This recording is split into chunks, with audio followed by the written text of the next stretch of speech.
Hello' everyone, ভিডিঅ'টোৱে ৰাতিপুৱাৰ পৰা আৰম্ভ কৰিছোঁ। মানুহজনে ৰাতিপুৱা 4:30 বজাতে গ'ল, কাউণ্টিঙৰ ডিউটি পৰিছে। মই চাকি তাকি জ্বলাই মেলি ইফালে আৰু মই চাহ খাব আহিলোঁ।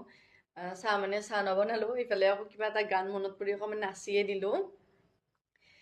মই ফিংগাৰ কেইটামান ভাজি ল'লোঁ, ইফালে আৰু গাখীৰ লৈছোঁ, গাখীৰত হৰলিক্স লৈ এনেকৈ খালোঁ, চাহ নাখালোঁ। তাৰপিছত ভুজিয়া ল'লোঁ, বিস্কুট ল'লোঁ, এনেকৈ আৰু আজি অকলে অকলে খাই দিলোঁ। মানুহজনতো গ'লেই, গধূলিলৈ আহিয়ে নাপায় মানে। এতিয়া আৰু এনেকৈ খালোঁ, খাই মেলি আজি ৰুটি নবনালোঁ, যিহেতু অকলেই কিনো ৰুটি বনাই থাকিম এজনৰ কাৰণে। পিছত কাপোৰ অকণমান আছিল, এইখিনি জাপিলোঁ। এইকেইদিন ৰ'দটো ইমান ধুনীয়াকৈ দি আছে, হয়নে? আপোনালোকৰ ফালে ৰ'দ কেনেকুৱা জনাব।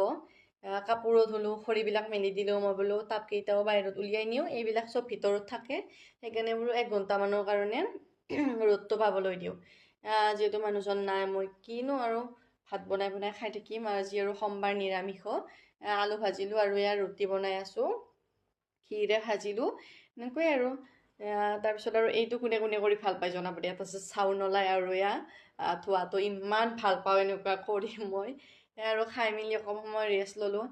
আবেলি আৰু মই প্ৰসাদ বনাব লাগি গ'লোঁ। প্ৰসাদ মানে আটাৰ হালৱাই বনালোঁ। আজি যিহেতু সোমবাৰে প্ৰসাদ এখন দিওঁৱে, যিহেতু নিৰামিষ খাওঁ সোমবাৰে গধূলি, সেইকাৰণে মই এখন এনেকৈ প্ৰসাদ যিকোনো কিবা বস্তুৰে আৰু দি দিওঁ আৰু।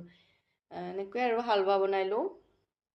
বনাই মেলি মই থাপনাখন চাফ চিকুণ কৰি লৈ চাকি গছি জ্বলাই ল'লোঁ। জ্বলাই মেলি শিৱৰ আপদ উদ্ধাৰখন যে সেইখনো পঢ়িলোঁ। পঢ়ি মেলি ভিডিঅ'টো শেষলৈ চোৱাৰ বাবে থেংক ইউ দেই।